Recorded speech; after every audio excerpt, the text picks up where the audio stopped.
कि तू मेरा साहिब-जहां। मैं मुमताज हूँ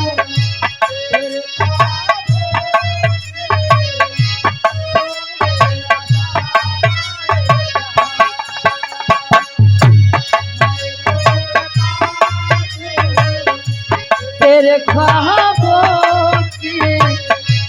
तू मेरा साहिब-जहां।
भीम यादव भावी प्रत्याशी जिला पंचायत सदस्य वार्ड नंबर 3 प्रतापपुर नेता समाजवादी पार्टी। ये गार्जियन जी के द्वारा 100 रुपए का महान आशीर्वाद। माई भगवती आपके हर मोड़ पे तरक्की दे। कहे चेहरा कमल है बाती गजल है खुशबू जैसी तो चंचल है।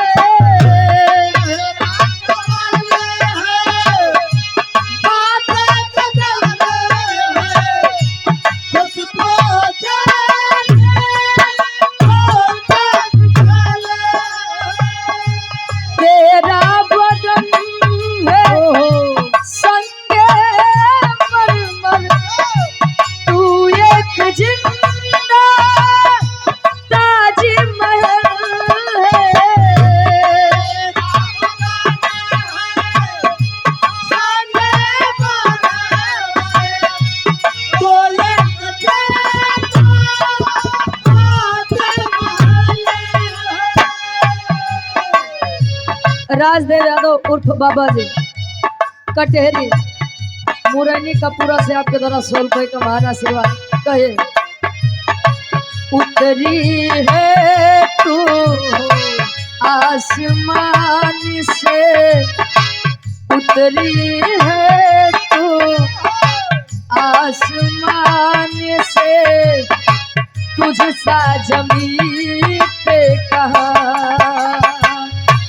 उतरी है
जे बनावल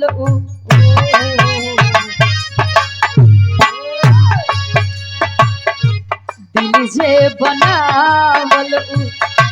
पगले नु होई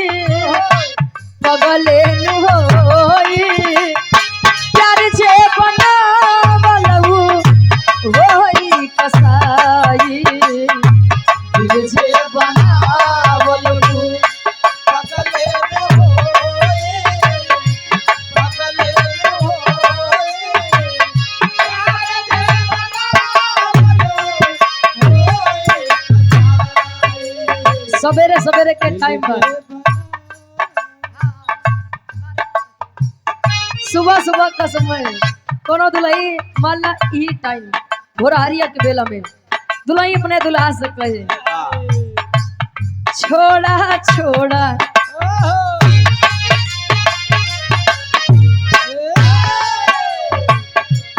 छोड़ा छोड़ा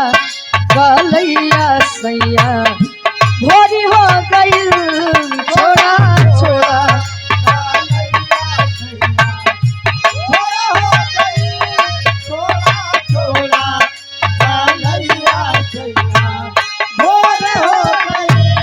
कहे तानी ताकी ना हो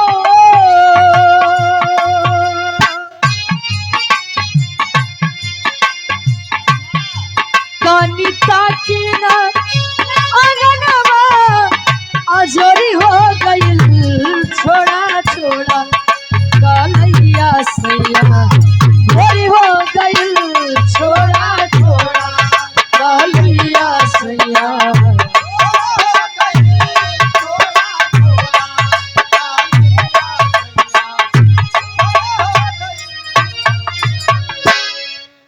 एक छोट से लोकगीत भोरहरी के ओकर बाद कार्यक्रम के समापन रही। यह टाइम या बेला भोरहरिया के समय में का से का बाबा कवि जी बताते हैं एक छोट सा लोकगीत हमारी तरफ से। अब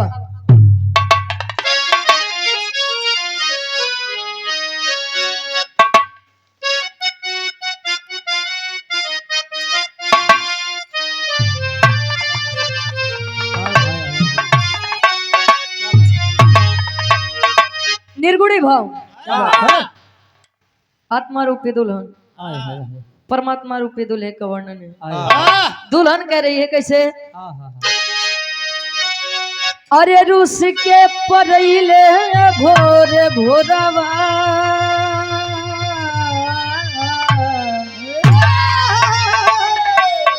अरे रूस के परैले भोर भोरवा बोलमुगा हमरो ले ले गई से नूरा सिंघोरवा सिंघोरवा रे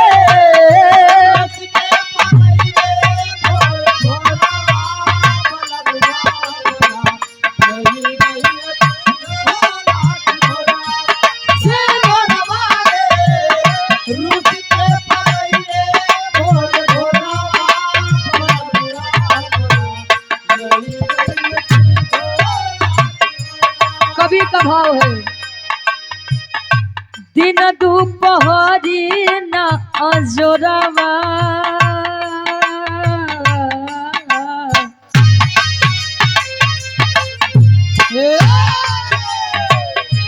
दिन दोपहर न अजोरवा महान काम हो गई कुछ भोर भोरवा अरे भोरवा रे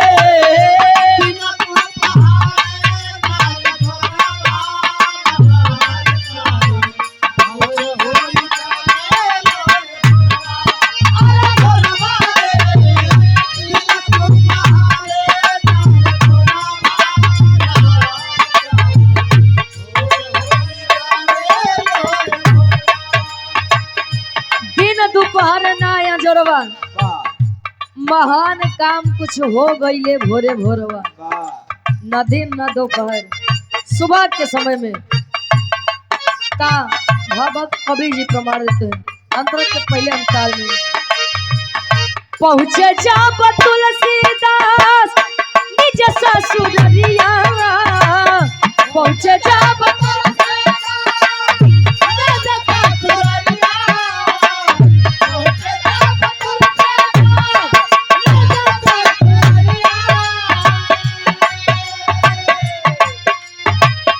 पहुँचे जब तुलसीदास निज ससुरिया भोरवे में कटली उनके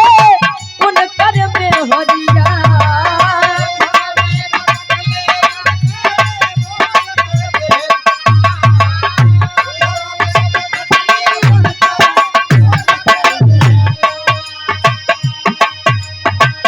टूटी गई वासना की डोरिया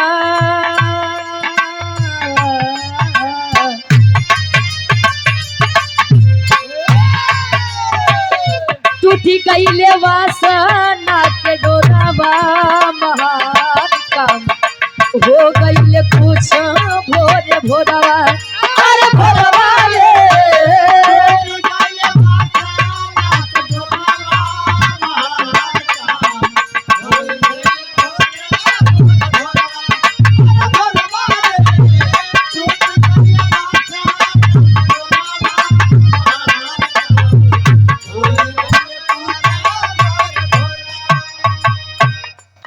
रामायण के रचनाकार श्री रामचरितमानस के रचनाकार तुलसीदास जी पत्नी से इतना प्रेम करते थे कि जब पत्नी मायके गई आधी रात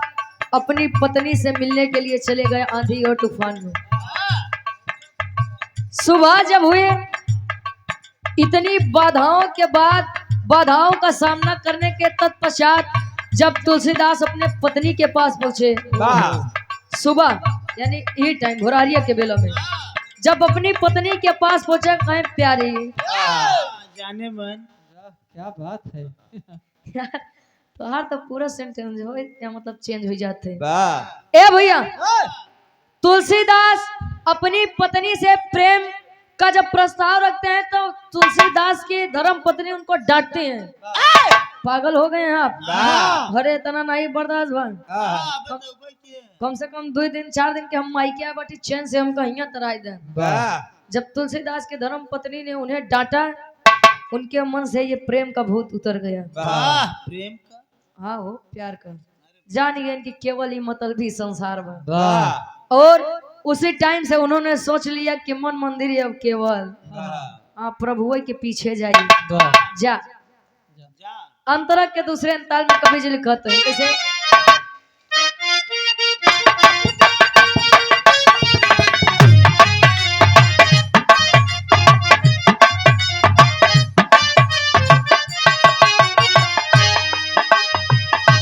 भोरवेलिया वाले हनुमत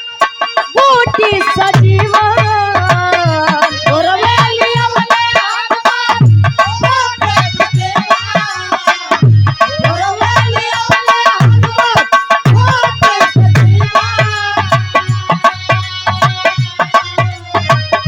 भोरवेलिया वाले हनुमत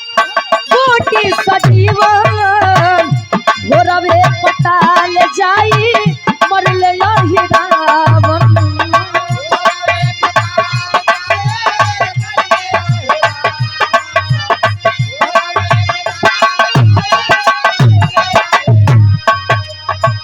चलल नाही मकरा ध्वज के तनवा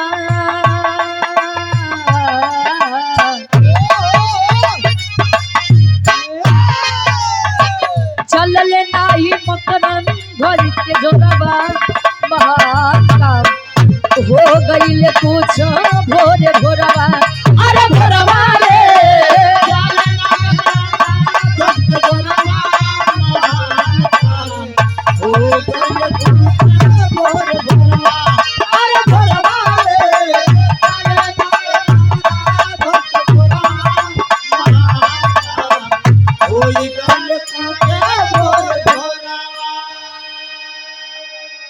लक्ष्मण जी को जब बाण लगा शक्ति बाण लगा हनुमान जी सजीवन बूटी लेने गए और सुबह भोरहरिया के समय में सजीवन बूटी लेके वापस आए उपचार हुआ लक्ष्मण जी का लक्ष्मण जी राम जी के गोद में सिर रख के लेटे हुए थे जब मूर्छित हुए थे तो लोग कुछ कहते हैं से भैया बतौबे बहन के कितना तमैल से पैदा हो जाते देखिए वेद में भेद नहीं भेद है विद्वानों में हाँ नवा समय हम रहे ना आप रहे हाँ जो लिखा गया है और डॉक्टर B.R. अम्बेडकर साहब जी ने भी कहा है आपको मानना है तो मानिए नहीं मानना है तो मत मानिए लेकिन किसी भी धर्म जात देवी देवता का आप अपमान नहीं कर सकते। ए भैया जब प्रभु श्री रामचंद्र जी की गोद में लक्ष्मण जी मूर्छित होकर लेटे थे तो कई लोग ही कहते हैं अगर भगवान रहे तो कहे ना जी आई कहते हैं लोग लेकिन संकेत रामायण हमें याद देता है कि सदैव दुआ पर ही भरोसा नहीं करना चाहिए, दवा का भी काम करना चाहिए। पता लाग मरीज के जरूरत बा दवाई के, और तू करावत हो जाइए, जब ना सही हो तो ये कहा भगवान कुछ होबे नहीं करते। जरूरत बा मरीज के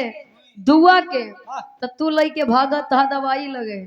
मरीज नहीं ठिकान तो डॉक्टर खराब थे। ए भैया, दवा और दुआ दोनों जरूरी होते हैं। और जानते हैं आप लोग, जब अहिरावण आया था राम जी और लक्ष्मण जी का हरण करने, पातालपुरी में ले गया, किसका रूप बना के आया था? विभीषण का।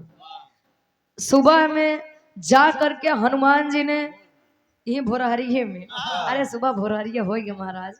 हनुमान जी जाई के भोरहरिया में अहिरावण के मारे रहे, पंचमुखी रूप बनाई के। ये तीसरा प्रमाण ई भोरहरिया में, पहला भोरहरिया में ज्ञान तुलसीदास के मिला रहन उनके मेहरारू के डांटे से, और दूसरा मूर्छित लक्ष्मण को सुबह सुबह ये संजीवनी बूटी दी गई थी। तीसरा हनुमान जी पातालपुरी में जाके अहिरावण को मारे थे। चौथा प्रमाण का बा अब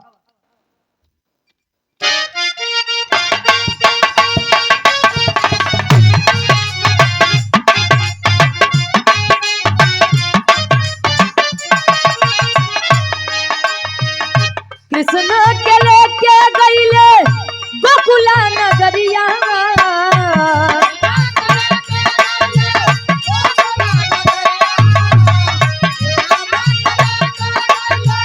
गोकुला नगरिया,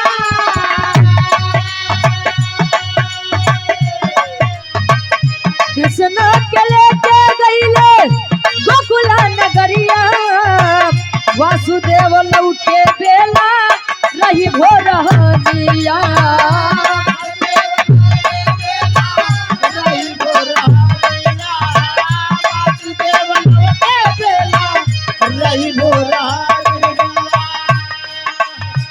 पहरेदार सुनले न सोरवा,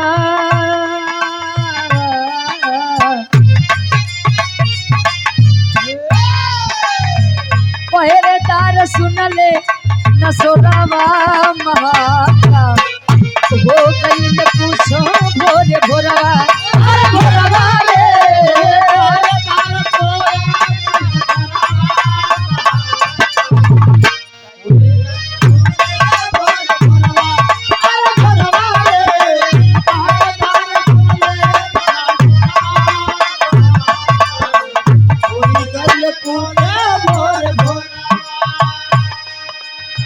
भगवान कन्हैया के बचावे बदे जब वासुदेव जी, अरे वाह, वासुदेव जी जब गोकुल नगरी में गए भगवान कन्हैया को देने के लिए, नंद जी के द्वार पे गए,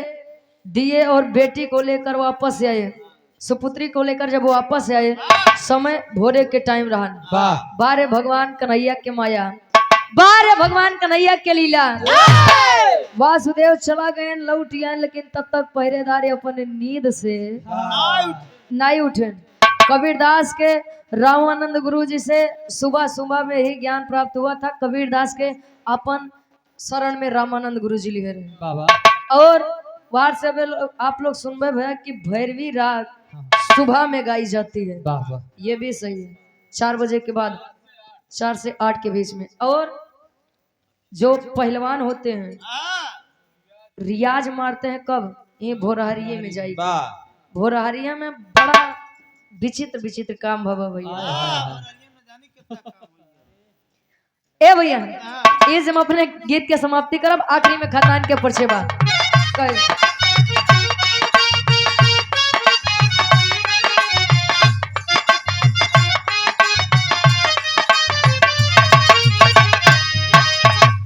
गुरु बिहारी राम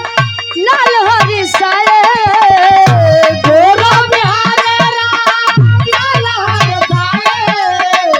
गुरु बिहारी राम लाल हरि साए।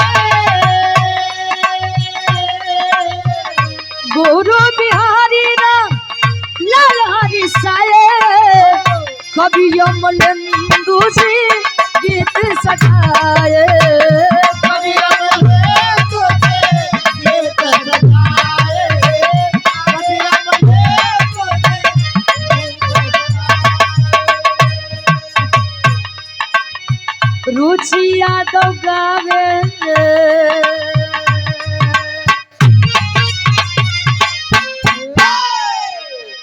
अरे रुचि यादव गावे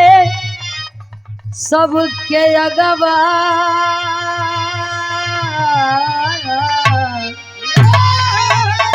अरे हाथी जोड़े रुचि गावे सबके अगवा महान का हो गईले कुछ भोरे भोरवा अरे भोरवा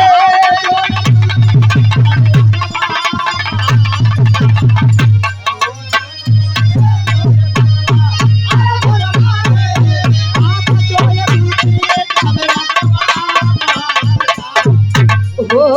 गईले कुछ भोरे भोरवा